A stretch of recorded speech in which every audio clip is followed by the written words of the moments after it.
Well, by now you've all been stuffed full of turkey, of cranberries, of stuffing, of pumpkin pie, of sweet potato pie, of green bean casserole. You've heard your grandmother Mildred's stories about possibly being a prostitute in the roaring 20s. You've had all these amazing things. You've probably had a fight with an uncle. You might have punched a cousin right in the anus. You never know. Thanksgiving's a crazy time, but I know this. You've also been stuffed full of wrestling goodness. But was it so good? Or did it leave a dried feeling in your mouth? We'll get into that. We're going to find out exactly if you are thankful for SmackDown right here, right now on Dead on Dave Productions.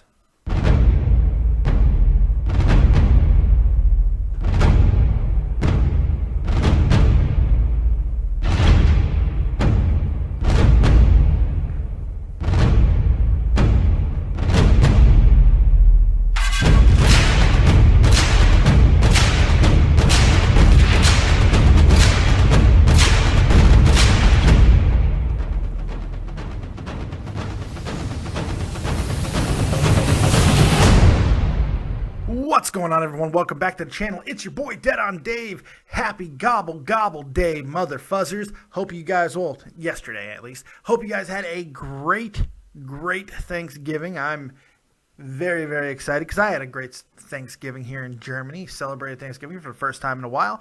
So I had all kinds of goodies and I'm in a great mood. So, as you know, I did not do SmackDown because I did not do the live review last night. No.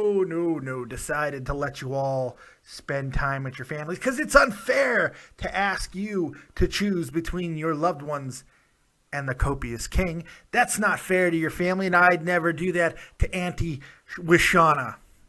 I don't know. Look, here we go. Let's get into it because you know if I don't do the live review, that I'm doing segment by segment, match by match breakdown. So let's jump right into it and let's talk about what happened on Thursday Night SmackDown. Let's go.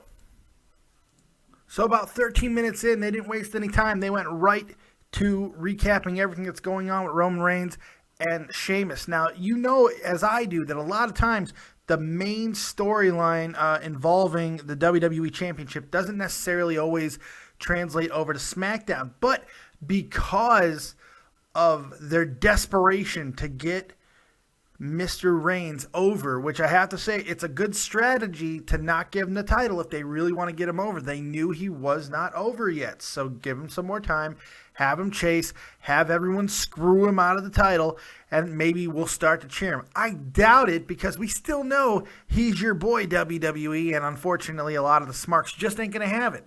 Because corporations are bad, Dave.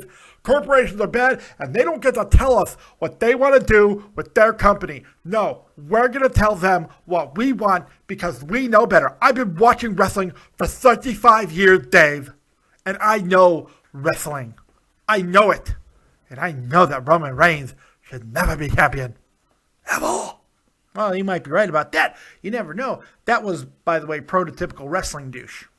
That was just for you guys. Special prototypical wrestling douche. Which I could be accused of being that guy sometimes. That's okay. Look, this isn't a bad strategy. It could work. In fact, one can make the argument it is working. Based off this promo, which is what we're here to talk about. Look, Sheamus is more interesting than he's been in a year since he has won the Money in the Bank, which I thought was a bad decision to begin with, putting the Money in the Bank on him. But this is the most interesting he's been. It was a really good promo. The guy can be a top flight heel, especially when he's champion. Because, look, he has credibility. He is a big guy. He can be unbelievably ruthless. And he can be quite funny on the mic like he was tonight. I thought he did a really good job of goading Roman Reigns, giving him a lot of shit. It was a really decent opening promo. And Roman Reigns held his own. I think he only flubbed like a half a word, which is pretty good for him. Having the whole thing with breaking down what he's going to do with the chairs and the tables and the ladders and everything. Yeah, it's cliche. We've seen it done a million times. But that doesn't mean that this was a poorly executed segment, because it wasn't. It's just the reality is, for me, I can't speak for every other person why they don't want to see Roman as champion. For me, it really is simply because I just can't stand his work. I mean, that's what it comes down to. I mean, he has improved quite a bit. I just in his current iteration, because I see him for what he is, this John Cena face of the company, centerpiece. Their own words, by the way, centerpiece of the company. It's just he's not the guy. And I guess because I'm a little bit rebellious of the whole always having to have a Hulk Hogan, always having to have a John Cena. And there's our first interruption of the show. Wouldn't be a show without an interruption. Phone call real quick. Sorry about that. But yeah, I forgot what I was saying completely, and that's fantastic. But I didn't think that this opening segment was all that bad. Roman Reigns really has a long way to go. And I think I was talking about how everybody knows that he's the next John Cena. And I think that we're just at an age where I don't think we necessarily need one. And, you know, that's my opinion. And I'm probably wrong because I am one of the people who always advocate that we need the kids to stick around, and Roman Reigns is supposed to be that guy. I just don't think he's the right dude for that. I think Roman Reigns as a heel, as a badass, would be a much better fit for him. It seems more natural, but I don't think we'll ever get it. So let's just move on from that. Opening segment, fairly decent. Didn't have too much of an issue with the opening segmento.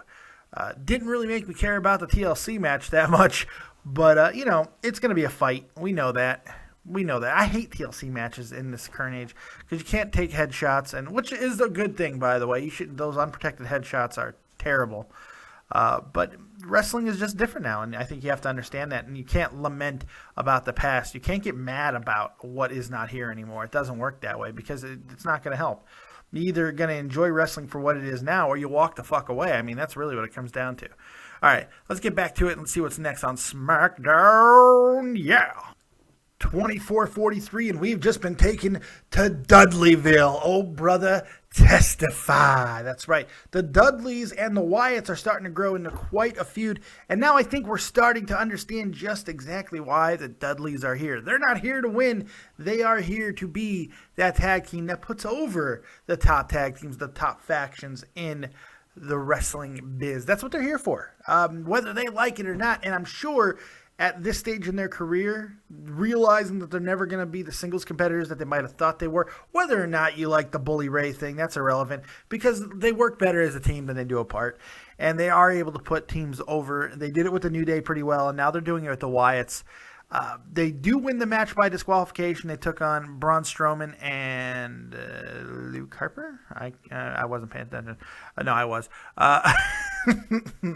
It was in a fairly good match. It wasn't a terrible match at all. It was what we thought it was going to be. They're building towards a tables match, and the Dudleys get put through a table, double choke slam by Eric Rowan and Luke Harper, put through a table, and then buzzard followed at the end. Not a bad segment at all. Pretty decent match. Very hard-hitting, physical, exactly what you would think from these four guys. And this is a good way to rebuild the Wyatts. I think going through the most decorated tag team in wrestling history is a really good way to rebuild a faction that desperately needs it. Now, I'm just hoping that they're not going to continue to go over these guys and then on the pay-per-view lose the match, because that's kind of been the MO of the Wyatts, and it doesn't work. So I don't want to see that again because it's frustrating, and the Wyatts need victories. You could build them back up to a dominant faction by the time WrestleMania rolls around. It's just about proper booking. It's really simple booking, too, with them because they're monsters. They're monsters. Let them be monsters, and monsters have to win. I would love to see a somewhat face authority or versus the Wyatts. Or how about a full-on face New Day versus the Wyatts? That'd be great. I don't know. I think there's a lot of ways you can go here. All right, let's get back to SmackDown. And I think I got spoiled here. I think we are getting a New Day segment next, which is awesome. I love New Day segments. 26 and a half minutes in, and of course, we got the New Day. My favorite thing going in wrestling right now really is the New Day. Asuka and the New Day, and then everything else. They're doing what top factions, top people in the company are supposed to do, and that's sell shit to you and me. And they did a really good job, because I think back to some of the best marketing, the best what? Why are you interrupting my show? What? That Yes, he was wearing. I know. I put the picture in the slideshow of the guy wearing. My wife looks at my slideshow and goes, "He's wearing your shirt." Like it's just magically there. It's coincidentally there. No, I put it there to advertise to get my shirt at www.thatondave.spreadshirt.com. How appropriate is that I'm talking about selling shit to people, and then my wife, that was not set up. She really is that absent-minded. It's fantastic. Yeah. But yeah, so I mean that's what the top factions are supposed to do, because I think back to some of the best sales pitches and when people were buying stuff, it was DX doing their between matches shilling, and then the NWO. The NWO, the following announcement has been paid for by the New World Order. All of those were great, and it was just about selling you t-shirts. So the New Day, I think that they should really just be selling New Day stuff, but they use them to sell everybody's stuff, and I think it was really good and really funny. And some people are still going to be like, oh, they're a joke, they're a joke, they're a joke. I don't think they're much of a joke, man. I think that they are higher on the card that they've ever been before individually. They have the brightest futures of almost anyone else in the company, and they're one of the only entities in wrestling that is really just able, at least in the WWE, that is able to go out there and do what they want to do for the most part. Look, they get a little bit of direction, sell this, do that, but other than that, they get to go have fun, and it shows. They're having a great time, and I think it's working well. So I'm not going to beat them up for it. I'm just going to make it about, that's going to be the tag of the show, New Day sells Black Friday. You know, which is hysterical when you think about it from a different standpoint. Anyway, let's get back to it and see what's next on SmackDown. 35 minutes in, and remember, all these times are without commercials. 35 minutes in, and we get a Becky Lynch sighting. Yes, the WWE Divas division continues to be evolved. Now, I know not in the way that everybody really wants it to be, because they're not having the epic matches that we saw every time the women would step between the ropes on NXT. However, seeing individual matches between Paige and Becky and Sasha, I think it's going in the right direction, and eventually we're going to get those really epic matches. Obviously, right now, the emphasis is on Paige and Charlotte, and I think that's exactly where it needs to be because they're having a good series of matches, and I think it's helping develop Charlotte a little bit more as a character. Paige is so good at being a heel. I think a lot of the things that she does in the ring gets lost, which is unfortunate because she is so good at what she does. She's so evil, and she just does so many old school tactics. I like when she goes out of the ropes. She doesn't just go out of the ropes and get the ref to back him up. She goes behind the ring post. It's little things like that. I think it separates her, and she does not get the credit that she deserves because she really is fantastic. Paige is great and so sexy. Even though I hate the torn fishnets. I love fishnets, but I hate the torn fishnets. I don't know. Maybe I'm OCD. I have no idea. Torn fishnet.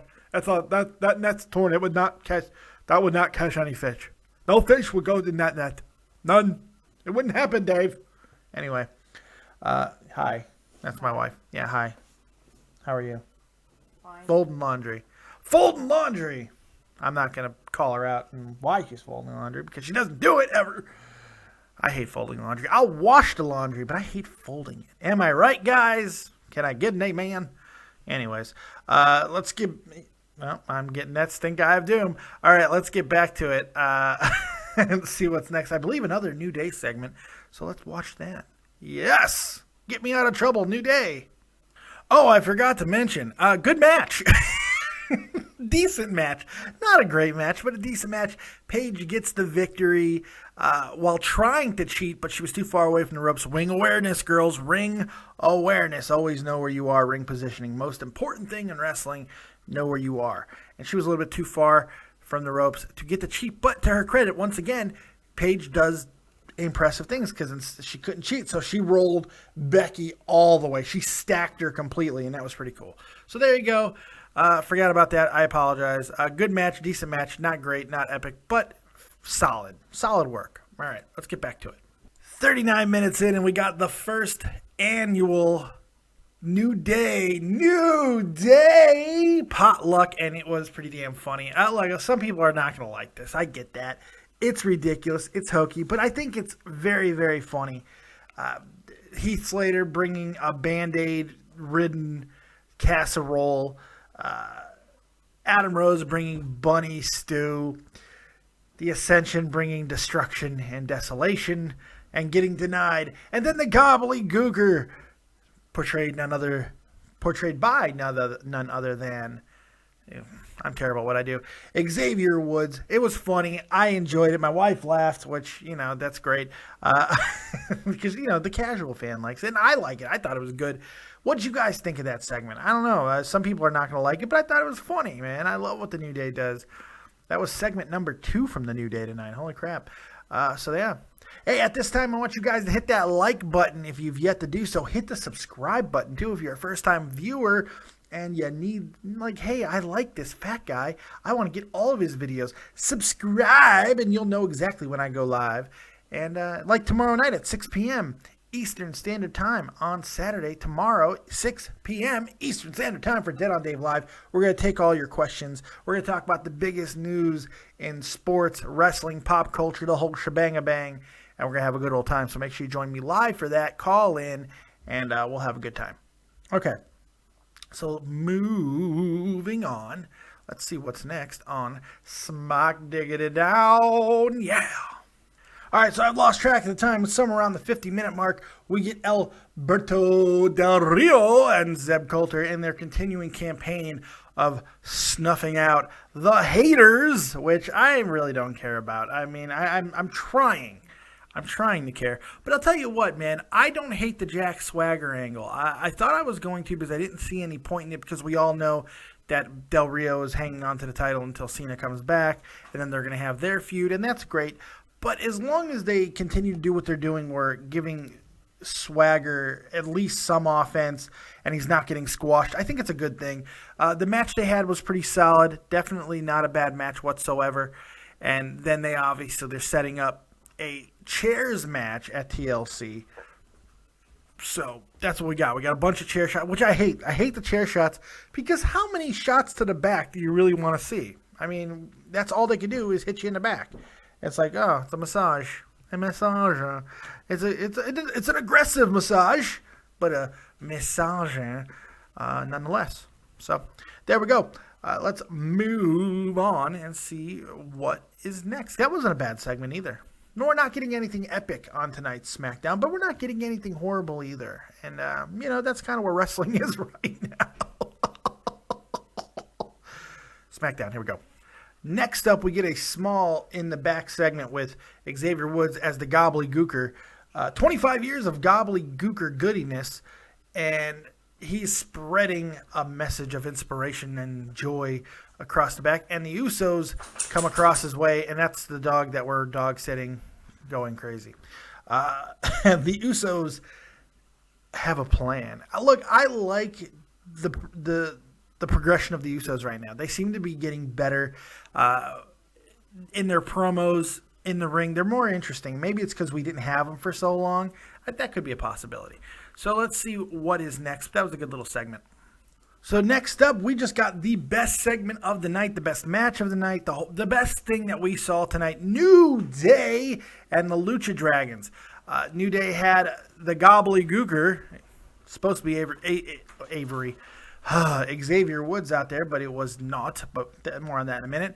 Look, they had a really good match with the Lucha Dragons. The Lucha Dragons are really starting to build, and it's going well. That match was solid. Lots of comedy with the New Day yet again.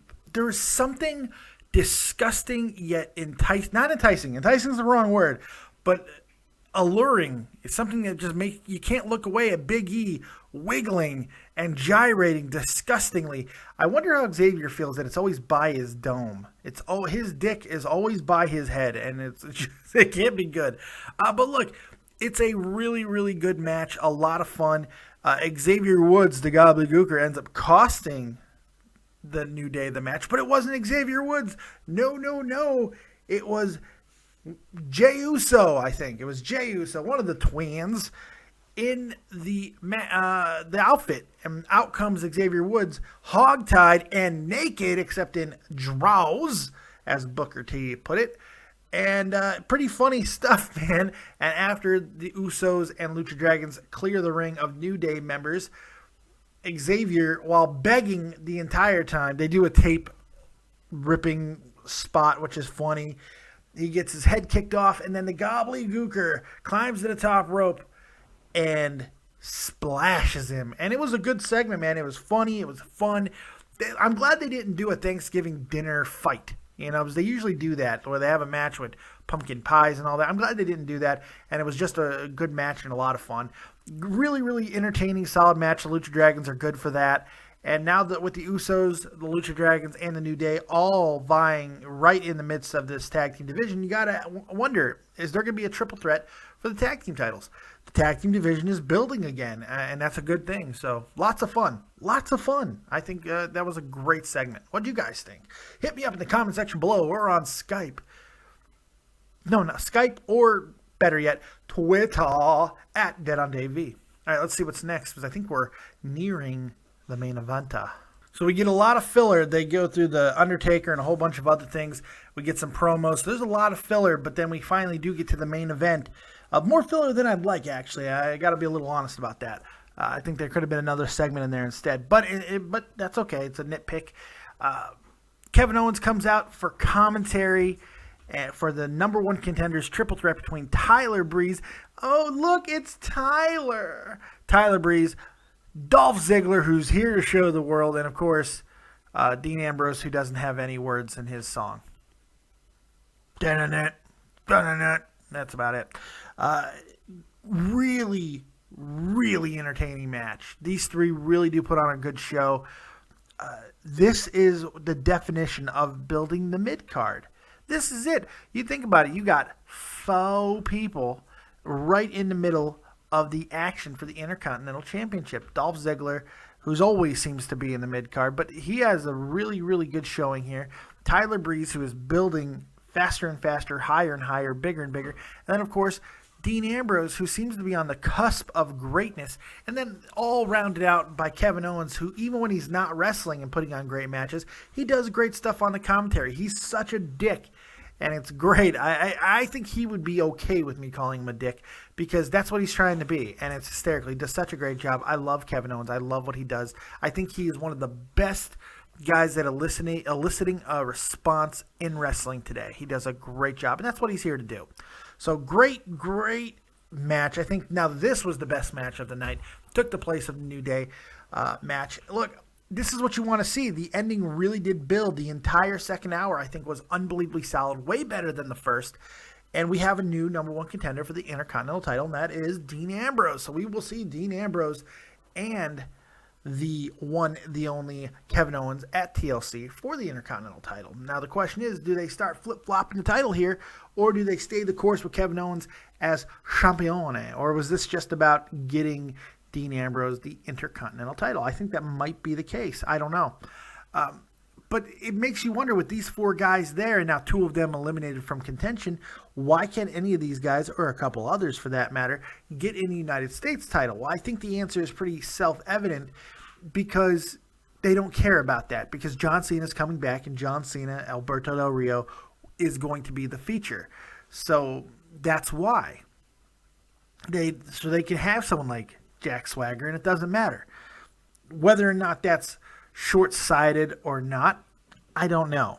Only time's going to tell. I do know that the importance of the United States Championship is not what it was when Cena was holding it. And that's going to make some of you guys sick, but the reality is Cena made that United States Championship worth watching. People had to see what he was going to do. Other than that, that's all I got. There you go. Pretty solid SmackDown. I give it a 7, maybe 6.5 to a 7.5, somewhere around there in that range. I thought it was solid. There was a little bit too much filler for me. We didn't really get any epic matches, but we do have a new number one contender. The New Day did dominate most of SmackDown, which I like that. We got some advancement in storylines, so you really can't complain. We got a feature of Roman Reigns and Sheamus. They didn't really shove it down our throats either, which I like that. It's hard to really complain too much. The Divas got some time. That storyline gets further heightened. Both championship belts got highlighted and furthered. I mean, this is kind of one of those really, really solid meat and potatoes type shows, and I thought it worked. I might be venturing towards the higher end of that 6.5 to 7.5 rating. It was a really, really solid show. What'd you guys think? I want to hear from you guys. Hit me up on Skype at DeadOnDaveV, or I'm sorry, on Twitter at DeadOnDaveV. Skype is at davidvancura, DavidVancura, or simply just hit me up in the comment section below and let me know what you thought of tonight's SmackDown. Don't forget, hit me up. Watch tomorrow, Dead on Dave Live, 6 p.m. Saturday Eastern Standard Time. Make sure you check that out. By the way, the Bears beat the Packers. Yeah! In Lambeau. Yes, 5th win of the season. Yeah! I got to be happy about something because football sucks. God, what a boring-ass season. The NFC is terrible. The NFC is terrible. Awful, awful, awful. It's going to be a really bad playoff. Eesh. It's just that there's a lack of dominant teams. All right, well, we'll get in that tomorrow. That's all I got. Thank you guys for joining me. Make sure you're checking out everything in the community. Tommy C. over at Shot from the Point, my good friend, my good buddy, my partner, my compatriot, my pal. Shot from the Point Hockey. And the most badass hockey podcast in all the known land. And now he's streaming video game stuff. His H1Z1 videos. They're going to take over the internet. Make sure you check him out. And also check him out on Twitch. He's doing live streams. He's having a good time. Make sure you check that out. It's great. It's fun if you like those type of things. He's your guy. He's your guy. And I think that's about it. Oh, A Touch 'Em All is coming up at some point. Not sure exactly when. But we're going to wrap up the season, Mr. Huffman and I, and it should be a lot of fun. I'm excited. We're going to wrap up the Major League Baseball season. It should be a lot of fun. So thank you guys very much for joining me once again right here on Dead on Dave Productions. Like, subscribe, and share. And as always, if you don't have talent, have talented friends like this guy. This guy's a good friend to have. Check this out.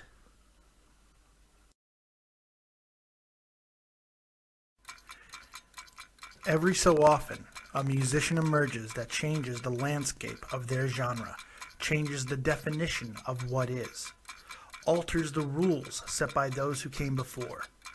That musician brings with him music that shatters the image of the status quo, music that transforms, music that ushers in new inspiration, new ideas, and new life. That musician and that music is here.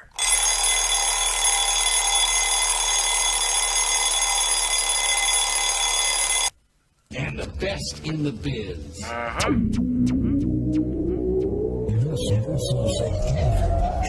Evil Genius, what up? Best in the world. December 17th, 2015. Real Talk, the Metaphor Messiah presents Black Mozart.